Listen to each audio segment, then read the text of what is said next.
Síguenos en las redes. Síguenos en las redes. @puntacanahits. Para los que buscan un lugar agradable y cómodo en Verón Punta Cana, Aparta Hotel Dubai. Un ambiente acogedor a tan solo 5 minutos del aeropuerto. Nuestras habitaciones están súper equipadas, con aire acondicionado, Wi-Fi, Smart TV y todo lo que te puedas imaginar.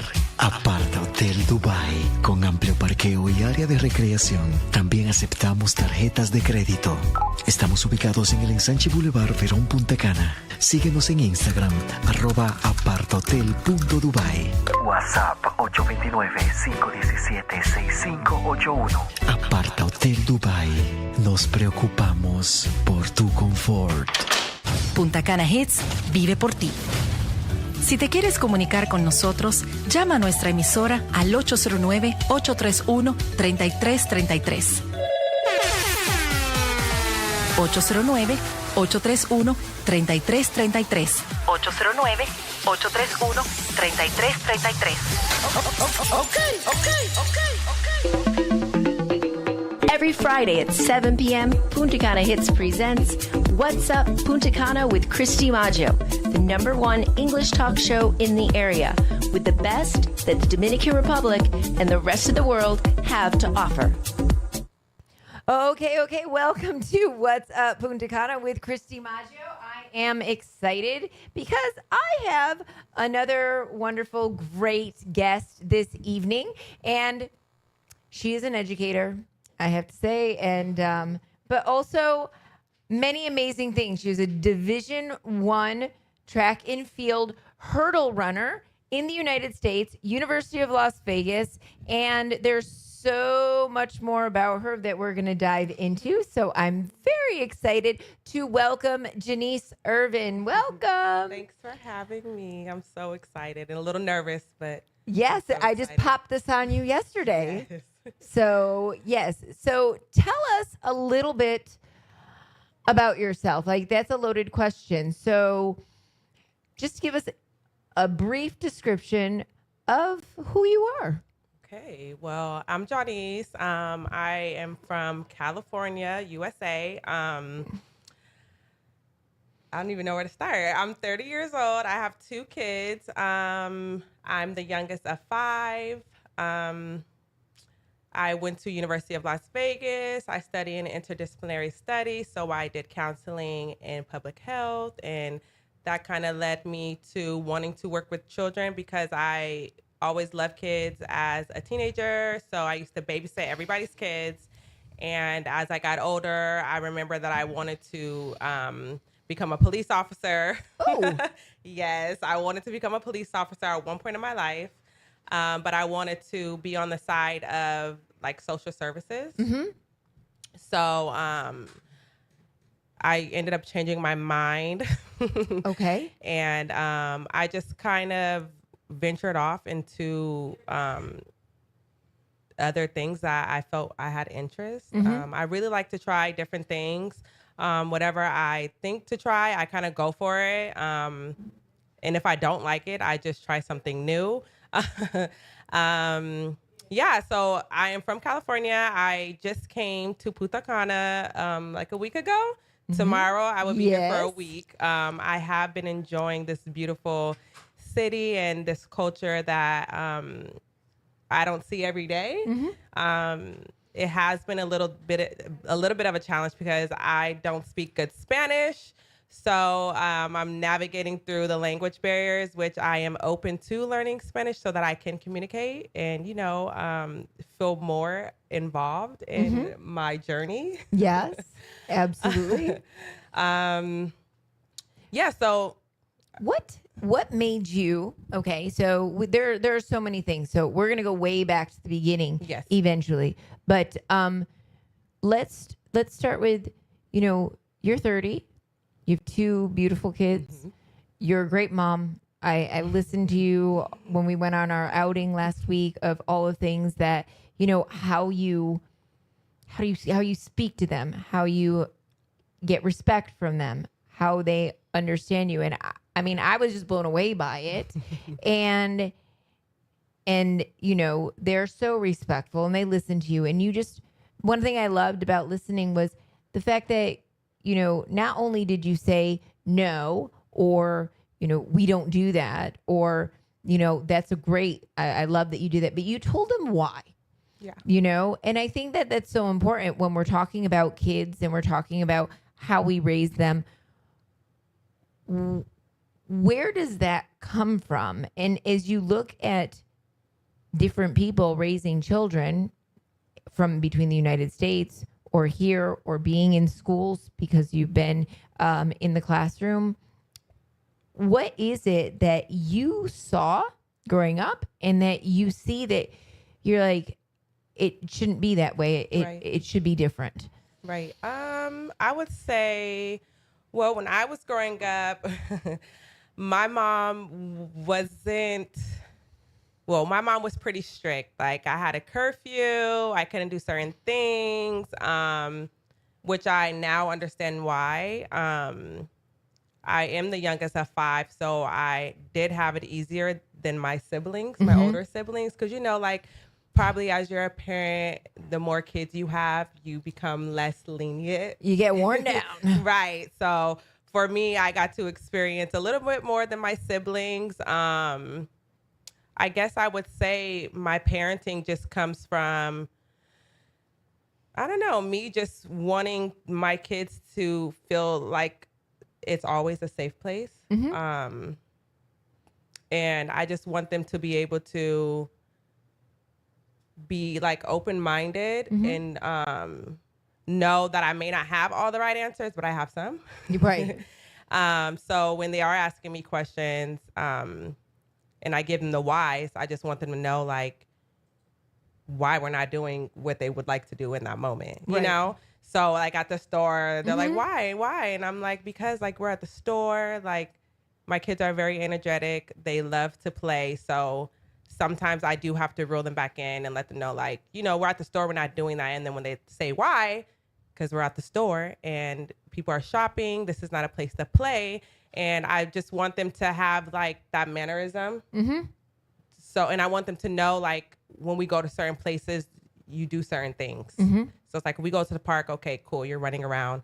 That's cool, we're at the park. But, like, when we go, like, shopping or something, I want them to have manners, because your kids are a reflection of you. Right. So, like, if my kids are just running buck wild, then people probably would have a lot of opinions about my parenting. And I have opinions about other people's parenting, not in a bad way, but when I do see other people's kids running around, I'm like, well, I'm glad, like, my kids aren't, ripping and running.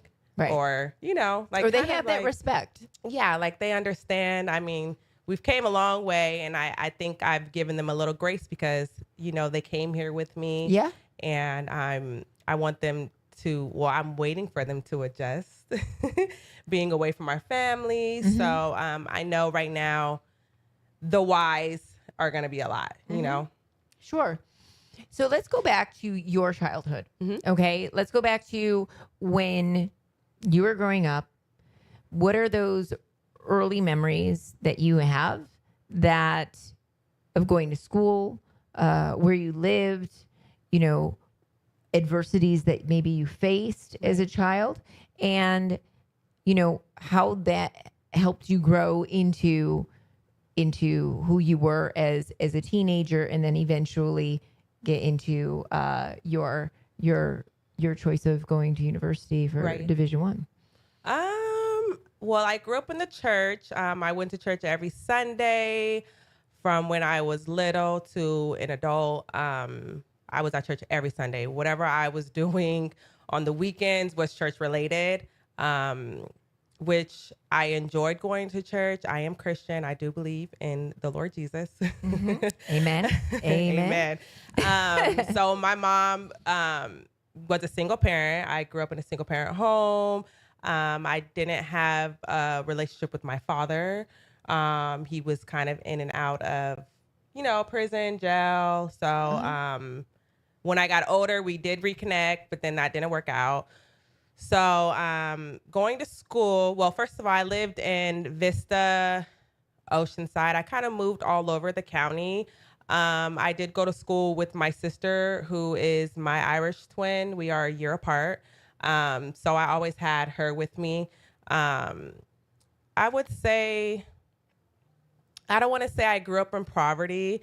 I wouldn't say that, but I just know my mom worked hard for what we wanted. Yep. My mom was always working.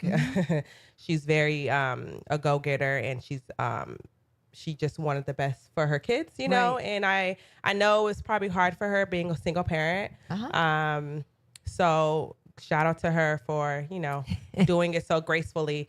So I would say I probably attended about 3 different schools. We kind of moved a lot. I grew up where there's not a lot of people that look like me. It was more, you know, White bread? yeah, white and It's Mexicans. okay. There was Mexicans too, because I mean we're kind of like San Diego County, so it's, you know, close to the border. Right. So yeah, and Samoans. So I would say that I wasn't like a standoff, like, you know, like I guess I would say that I didn't stand out a lot because of my skin color. I don't think I really faced any like racism until I probably was in high school. I feel like everybody treated me fairly in elementary, but you would think people would treat you fairly, right? Because you're so young. You would think, but right, you're so young, and you would think that your parents are teaching you to treat others, no matter what color they are, what they look like, where they're from. You should always treat people with kindness, right? Right. So I wouldn't say that I've experienced really any racism growing up until high school and my adult years. I was a very active kid. My whole family is very athletic. My mom ran track, down to my, you know, grandparents, to my siblings, so it kind of runs in the family.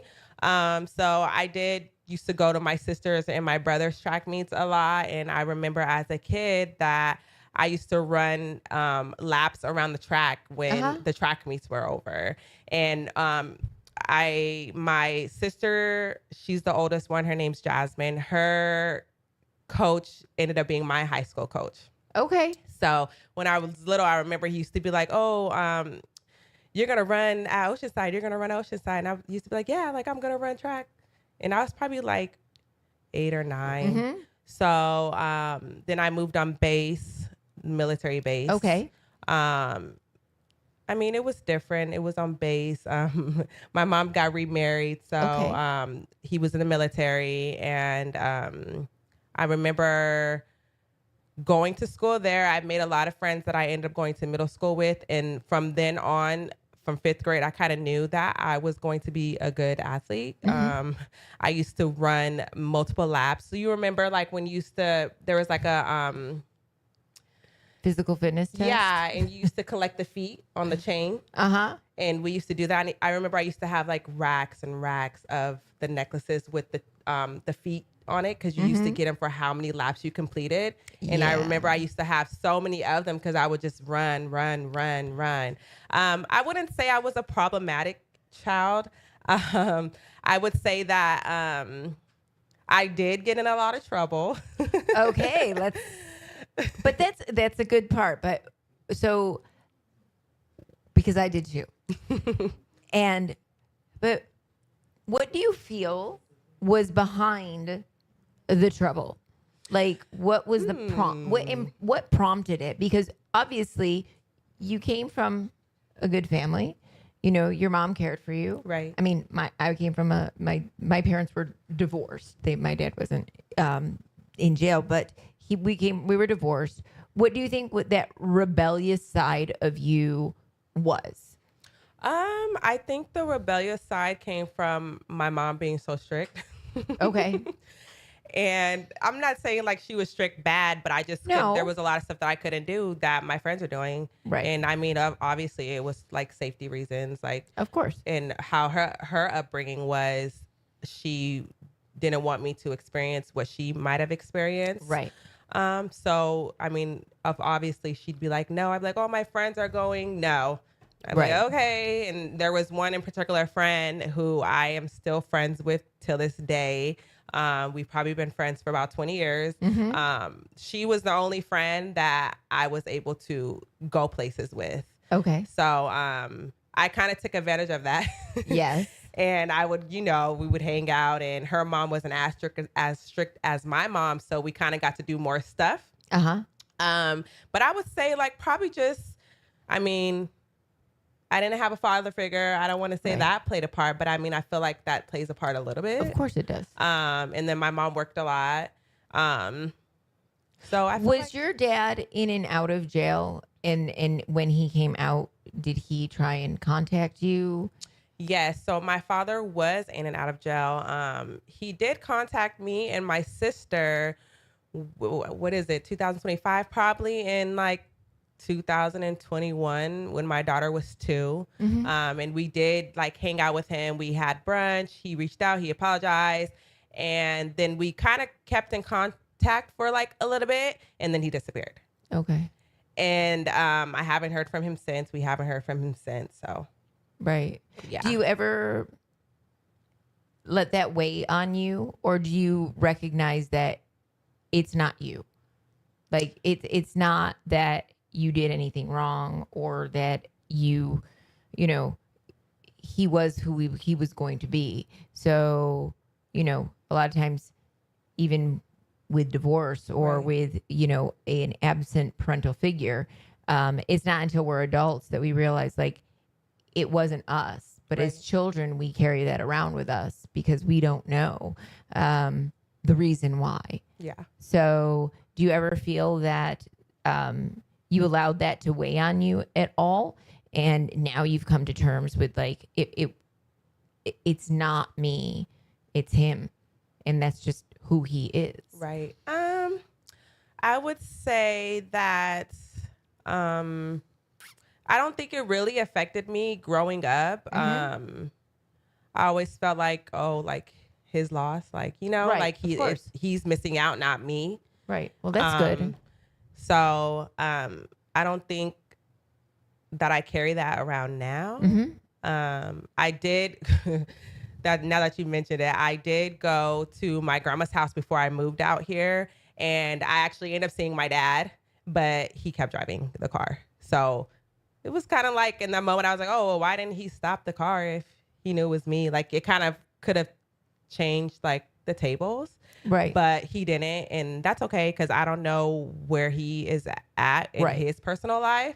So, I mean, it affected me not as much as like that, I need him in my life. It was just more so like, why didn't you stop to speak, And I feel like I'm entitled to feel that way, even though my father was not a part of my life.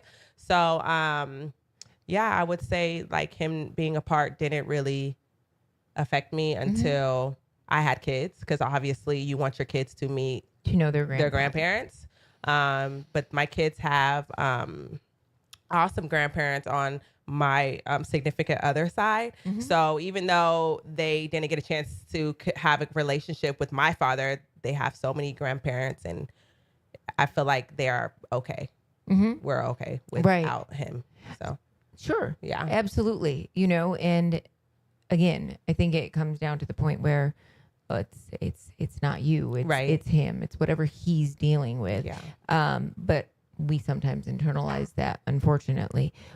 So what was the worst thing that you did as a child in middle school, high school? And my reasoning for saying this is not because I want you to be like, oh, I did this. Right. It's really understanding why young people do what they do, whether we're here now talking about it, but also realizing that even young people today, why do they do what we do, what they do? And because we try and teach them, mold them, tell them why, tell them this, but yet then they go and do exactly what you tell them not to. Right. And it's kind of a save the world. You try and save them from themselves, but sometimes I think that it's until they experience it themselves and hopefully pass through it that they're not really going to understand. So what was your coming of age moment? I would say like the most things that I was doing was like fighting people. It's like I would just like she was a scrapper.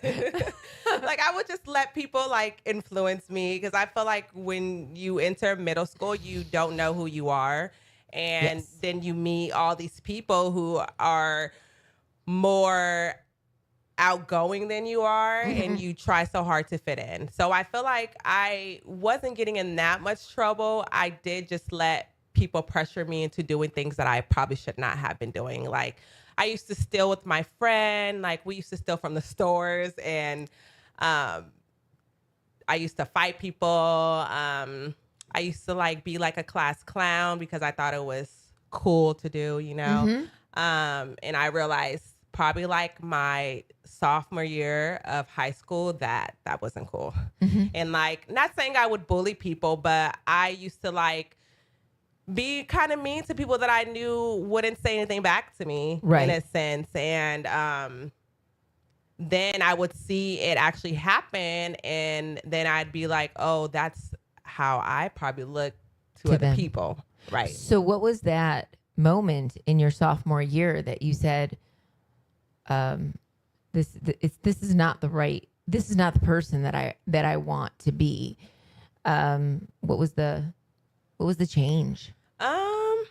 I think I just kind of started to figure out like what kind of person I wanted to be for myself. I didn't want to be that type of person that was easily influenced by other people just because whatever they were doing was cool. Like I wanted to be my own person. I wanted people to know me for who I was, not based off what I was doing, you know? So I think like for me, like my sophomore year, I just came to a conclusion that like, you know, like I don't want to be that type of person that's mean to people for no reason. Right. Or like, you know, kind of joining other people in other people's groups that are doing stuff to other people.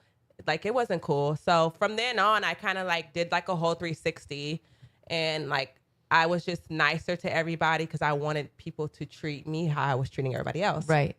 And obviously I was involved in sports. And I didn't want people to think because I was in sports that I was able to do what I was doing. Right. You know? Yep. So I just wanted to be better and just kind of live in my own purpose rather than trying to be a people pleaser. Which is good. Yeah. That you came to that. And I think that, you know, a good terminology for it with any young person, especially in their teens today, you know, it's an identity crisis. Yeah. Who am I? Or who am I supposed to be?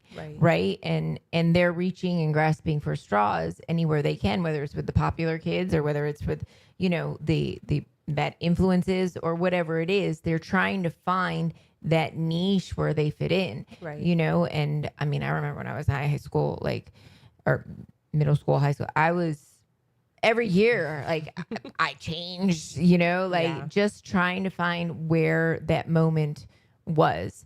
But so you were running track since how old were you when you started running track? I would say 6th grade is when I actually joined my middle school's track team. Okay. And so what was it? Because I had no feet. There were no necklaces with feet around my neck. So like, what was it about it? I mean, I guess it's instinctive. It's internal in you because of the sheer fact that, you know, you said so many of your family members ran track. Yeah. But you're fast. Yes? Yeah. I'm imagining you're pretty fast. And when did you get into the hurdles? So I would say my family did play a part in me running track because I felt like it was just, I would just be naturally good at it. So 6th grade, 7th grade, and 8th grade is when I actually started running the hurdles. Okay. And in 6th, 7th, and 8th, it's just the 100 hurdles. So I used to just do the 100 hurdles, and that was kind of it. I just tried it randomly and realized that I liked it. the coach wanted me to run like the 100 and stuff. And I would say I'm fast, but I don't have the mechanical like speed to do the 100 and stuff. I felt like I was more like a short mid-distance runner. Like I could run a 400 easily, but anything over 400, I couldn't do because I didn't have that stamina. So let's talk about the training in that, because that's not something, yes, you had natural talent. However, we know that natural talent only gets you so far. You know, you have to have a mindset, a willpower, and a lot of stamina in order to do that. So what was the training for you like? Obviously in 6th, 7th, 8th grade, it wasn't as intense maybe as once you got to high school. Right. So what was that like? Well, I would say 6th, 7th, and 8th grade was just for fun. Like it was just for fun. You know, you're not doing all those extra workouts that I was doing in high school. So once high school came, and I remember my freshman year, the coach wanted me to do the 300 hurdles. And the 300 hurdles is basically not a full 400, but it starts kind of after the 200 meters. So you're running basically almost a lap, but you're not running that 100 meters for the full 400. So I remember one day he was like, oh, I want you to try to run the 300 hurdles. And I'm like, why? Like, I don't want to do that. Like, I just want to do the 100 hurdles and that's it. And he's like, no, try it. You'll be good. So I ended up trying it and I ended up being good. And from then on, that's just where my love grew for the hurdles. I would say the workouts were very intense for high schoolers, but it was doable, you know. And obviously, I made some close friends that were also on the track team. So I feel like all of us being together made it easier to get through practice, you know. But we used to have to do like pyramids, is like when you run like 800 and then you go to 600 and then you go to 400 and then you go to 200 and then you go back up. Wow. Yes. Wow. Yeah. At one time. Yes. And you'll have like a 5-minute recovery, or sometimes we had a walk back recovery for the shorter one. So you would run your 200 and then how fast it takes for you to walk back to your next spot. Once you get there, it was time to go again. Wow. Yeah. So in doing that, and you know, when you say intense, how many hours a day were you training? I would say my freshman year, I wasn't training as much because it was like my first year. But once that year went by and they saw the potential that I had, my sophomore year got a little bit more intense. In high school, there is high schoolers that are doing gym workouts, like a lot, like, you know, actually lifting and stuff. I don't feel like we were lifting that much. Okay. But once my sophomore year came and I seen how good that I could actually be, my coach, he would train us and we would lift and do mechanical stuff and, you know, body weight stuff in the weight room. And then when we left from there, I would go to his private gym with my friends and he would train us there. So we would do more intense stuff, more mechanical stuff. So I would say outside of track, every day, Monday through Friday, I was probably going to the gym after track. So I would say probably like 5 hours that I was spending as a high schooler outside of school. Like once track practice started, from then on, I would be practicing and training. So, and then where was the academic balance? Because, you know, that is difficult. You're going to school all day. You're practicing 4 or 5 hours a day.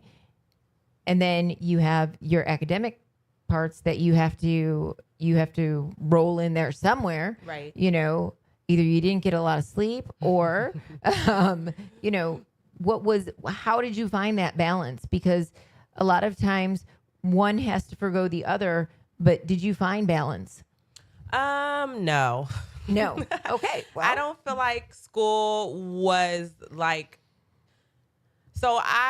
for me, I feel like school was okay for me. Like I was okay if I was just passing. Like if I got a C, Right. I was okay with that. Okay. So for me, like academically, I wasn't putting in my full effort.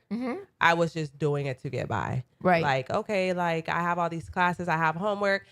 My favorite classes, I would put time into it, like Spanish, art, and like history. Like I would make sure that I was actually studying for my grades to be good. But the other classes, I was just like, I'm not interested in this. I'm okay with a C. You know, like having a 4.0, I was never one of those people that had a 4.0. Like, Okay. Yeah, I was just like okay with getting by. And that's okay. Yeah. You know, did you take the SATs? I did. And? My scores were okay. They weren't like Mine were awful. crazy. Like I didn't care. Yeah, I didn't care either. Like for me, it was like one of those things that like I did well in school. I was I just was a bookworm. I was in the band. I played the drums, but I just was so anti one test dictating whether or not like my value. Right. That I didn't take any SAT classes. I took the SAT once, and whoever accepted me for who I was, well, that's what I got. I could say the same. I didn't study for the SATs or the ACTs. I kind of just.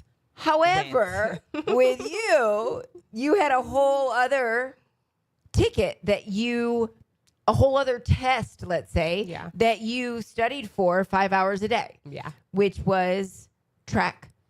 And so in your senior year, was it at that point in time when you found that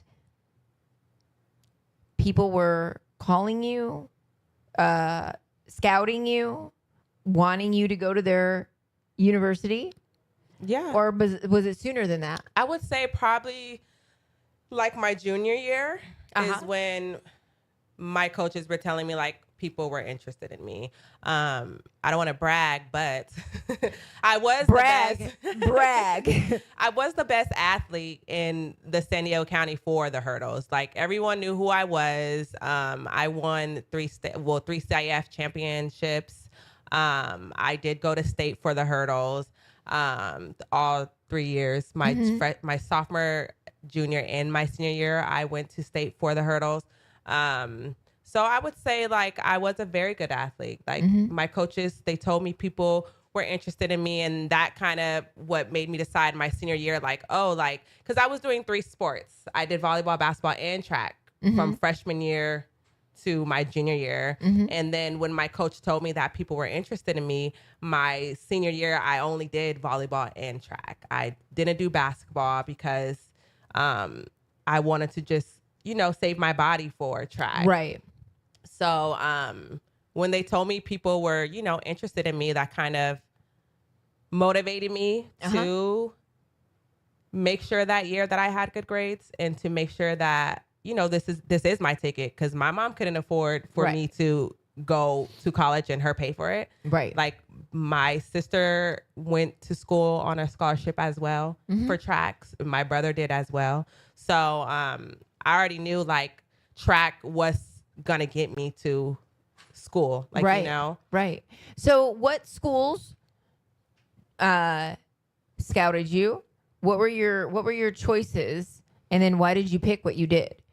Well, I had like scouts from like Long Beach State, Sacramento State, Tennessee State, University of Las Vegas, and a few more. But I ended up going with the University of Las Vegas because that was my first time on an airplane. That was my first time flying ever in my life, was to Las Vegas. And when I seen how the nightlife was, not that I went out when I visited, but it was just so beautiful. Like I was just drawn to the city, the city lights, all the people, and it was just so active. And it was the energy. And I was like, oh my gosh, and it was very warm. And for me, I came to a conclusion, like during my track season, like I run very good in the heat. Like, the heat is my best friend. So that's kind of what played a part in it too. And then also the coach at University of Las Vegas, she's not there now, but she also coached my sister in college. So she was the one that actually scouted me.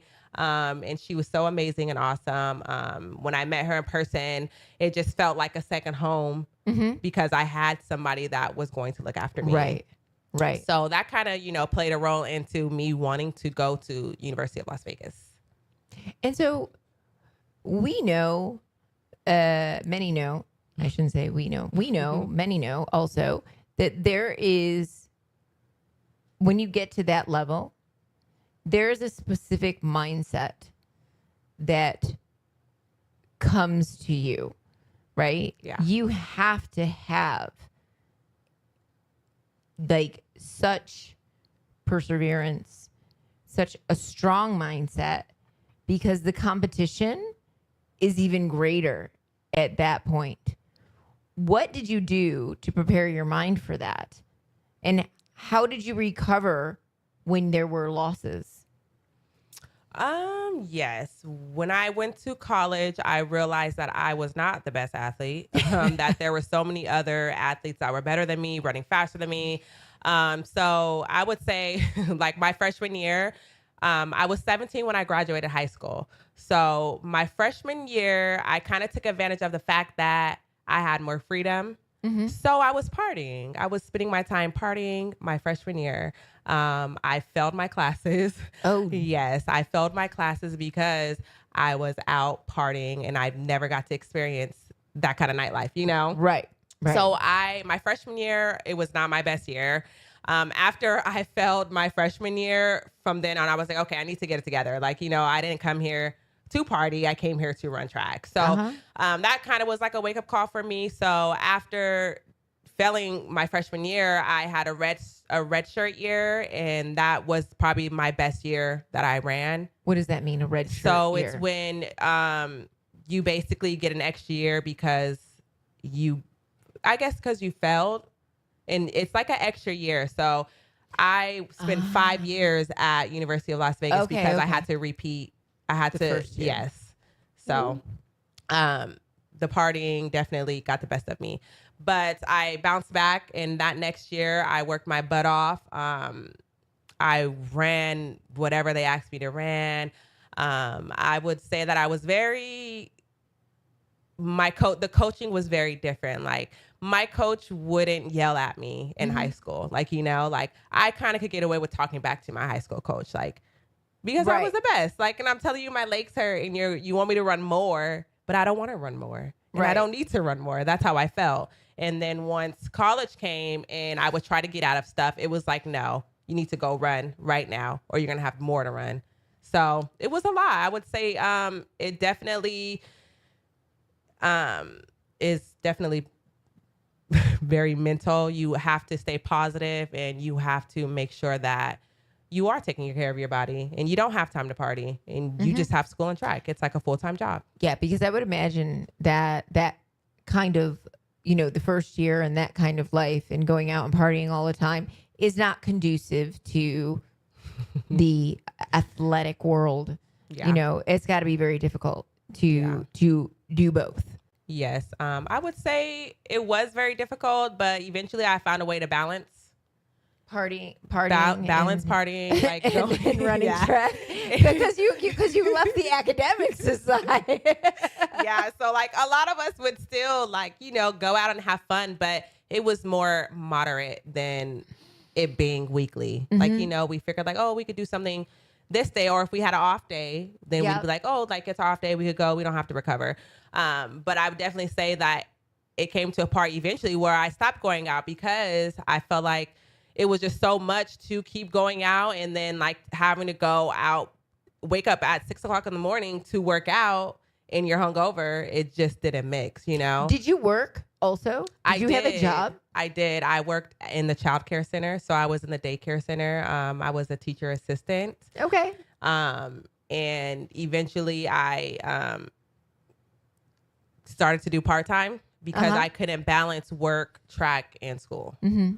And I already felt like I wasn't the best academically. Right. And I knew I had no choice but to do my work because I already had messed up my freshman year. So it was for me, school did become a priority And then I used to, go to study hall to make sure that I was getting my work done and to make sure that I was doing my best so I could still, participate in track and not sit out another year. So you come to a point where you then graduate, and you graduated in interdisciplinary studies and counseling. Yep. Correct? What were your thoughts upon graduation? Because, if you think about it, with baseball or basketball or certain other sports, especially for men, right? There's the possibility of still going on and going further. Whereas with track, I don't know that there is after college. I mean, is there? Yeah. Oh, you have a chance to go, try out for the Olympic teams. Okay. But for me, my junior and senior year of track is where I came to the conclusion that I didn't want to continue running track after college. I felt like I had so many ongoing injuries, and it was just so much on my body that I just felt like I just want to graduate and be done. And that was it. Yep. So you have this. It is, and that's the other thing too, that you have to push through the pain. Yeah. How did you push through the pain? A lot of people give up. They just give up. They're like, it's not for me. Right. What was it that you said, I'm not giving up? What made you say no? I think just for me, I'm very competitive, regardless if I'm losing or winning. I feel like that's just naturally in me. But I just never wanted to quit because that's not who I am. I started it. It was my choice to, move on. And even though I didn't know what to expect, but once I expected the expectations, that kind of was like, well, I'm here now. It's 100 or nothing, Right. So for me, it was like, even at practice, it was always me giving 100% and trying to push myself to my limits because that's what it was, Right. And I love that because you made a commitment and you said, not whether you liked it or not at that moment, which you did, but at the same time, maybe you weren't in it the same way. Right. But you said, no, this is also my reputation. This is also how people are going to look at me. This is also how I'm going to look at myself when I look at the mirror. So either I do it all or I don't do it at all. Right. So, and I think that is commendable. And I think that is a trait that so many people, especially young people today, just don't have or aren't developing because there is the ability to just say, well, it's okay. You don't have to. But I think it's that push that you need because you don't really know if you like something or not until you try it. Just like when he said, when your coach said, I want you to run the 300s or whatever it was, the 300s. And you're like, no, I'm good. And you're like, I don't think I'll like it. He's like, no, try it. And then you liked it. But I think that a lot of times we feel that we should, if you're not comfortable with uncomfortable, then you don't have to. But I think also that without getting uncomfortable or trying something that you just don't know you may like, it's really detrimental to a young person because they're not getting the opportunity to see if they even like it or not. Right. So what are your thoughts on that? Well, I feel like when you are in doing something that makes you feel uncomfortable, I feel like once you get past that, it kind of creates something in you. You know what I mean? Yeah. Like if you think about the best athletes, I'm sure at one point in their life, they wanted to quit and give up. But I feel like when you reach that moment to where something is uncomfortable and then you push through it, it gives you that drive, that confidence. It pulls something out that you probably never have experienced. And I feel like once you feel that, it's like an experience that you don't want to not feel again. Right. So then I feel like that kind of motivates you, and you're like, it gives you that fire to want to keep pushing through and like, oh, well, now that I know this, like, I'm ready for anything kind of, Yeah. And you end up even challenging yourself more. Right. Because you're just like, you want that feeling back again. You want, it's like, it's that burning desire inside of you that you just like, you know what? I want to surpass myself. I want to surpass the best of me. Yeah. So I can be an even better version of me, And so, when you graduated, what did you think about doing? When I graduated, I had no clue what I wanted to do. I ended up moving in with my boyfriend. Okay. Hi, he's watching. Oh, Hi. hi. But he's a basketball player, right? Yeah, he plays basketball. And so now I'll be honest, I had to look him up after you talked about him the other day. So I was like, okay, well then, wow. Because then you said he's going to Italy, and so all of these things. So it's exciting that he's watching. What was that like to then, go from university to not knowing what you want to do? Like, was there something inside of you that you always had dreamed about doing, but you just never did it? Or that you wanted to do, but you weren't really sure how to get to that point? Because I think a lot of times then, society tells, okay, you go to school, you graduate high school, you go to college, you graduate college, and then learning is over and you get a job and you have a house with 3 kids and a white picket fence, right? So where did you want to go? Well, for me, I knew I did not want to continue on with school. Like, I didn't want to go get my master's because I already knew, like, school was cool, but I didn't want to do that. Like, right. So I kind of just ended up, like, I'm a very indecisive person, but I'm also a very, like, I would say I come up with a lot of ideas in my mind that sound good to me. Uh-huh. So I ended up creating like an eyelash, like doing individual eyelashes. So I was doing eyelashes. I got certified, and I took a class, and I did one-on-one training, and I opened up my own eyelash, basically, studio, but it was from home. So I did eyelashing from home. And then I kind of stopped wanting to do that. So I ended up becoming an IBA, like intensive behavior. Oh. Yeah. I did that for autistic kids. And that kind of what motivated me to do that is my stepbrother. I want to say he's 12. He's autistic.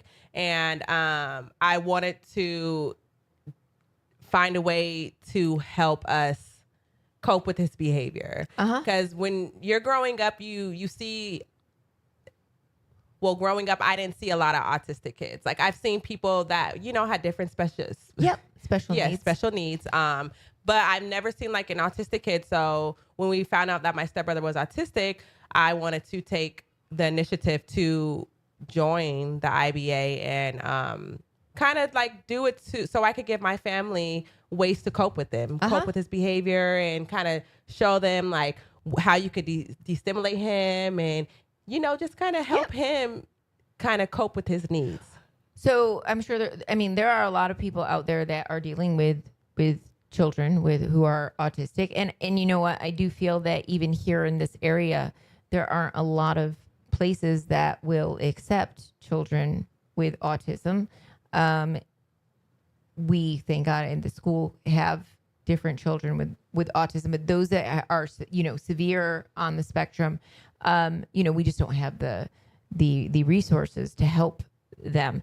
But what were those key things that you learned that could support people right now who are dealing with children who have autism? Well, I would say when you are on the spectrum, that does not make you less of a person. So I've would say treat your children like they are a normal kid, because they are. I feel like when you start separating their special needs from parenting and their behaviors, I feel like that creates, I would say that creates bad behaviors, because then it's like you're giving special attention because of a person being autistic. Right. And I know if like people that have autism don't want to be treated like it's a special needs, because they are a regular person. So I would say, you know, just listening, you know, there's things you could de-escalate. If they're overstimulated, you could bring earmuffs or earmuffs to help them, because some children don't like loud noises, and some children don't even like the sound of cars, or just things that might make them feel overstimulated. And loud noises is one of them. So earmuffs are a big helpful thing. I know sometimes if you tell them no, that kind of triggers stimulation as well.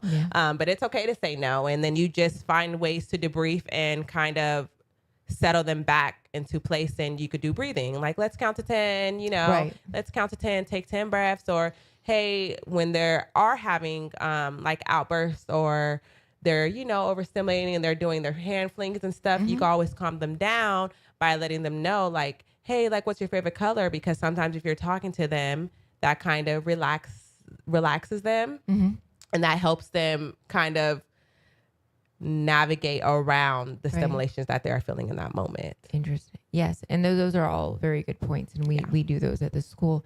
I can't believe that we're almost out of time. So my last question for you, and we need it in like 60 seconds. So my last question for you is this. If you could do anything in the world and have anything, what would you do, and what would it be to make a difference? Oh, that is a great question. I would open up my own business where I can create generational wealth for not only me and my family, but my family's kids, you know, onward generational. And I would just do something good that's giving back to the community, and in a positive way, I would say. Excellent. And can I give a shout out? Absolutely. 100%. Hi, Mom. Hi, Sade. Hi, Jazz. Hi, everybody. Hi, Lil Jazz. Hi, Tanisha. I love you guys all, and I am enjoying my time in Punta Cana. So. And we love her. We love her. So, yes. So thank you so much, Janice Irvin, everybody. And thank you for tuning in to tonight's episode of What's Up Punta Cana with Christy Maggio. Until next time. Every Friday at 7 p.m., Punta Cana Hits presents What's Up Punta Cana with Christy Maggio, the #1 English talk show in the area, with the best that the Dominican Republic and the rest of the world have to offer. ¡Mi rullía! ¡Pero el diablo y tú! ¡Vecinas otra vez! Por aquí es que vienen a parar todo lo desbaratado. Duquesa Films y la Aldea Estudio presentan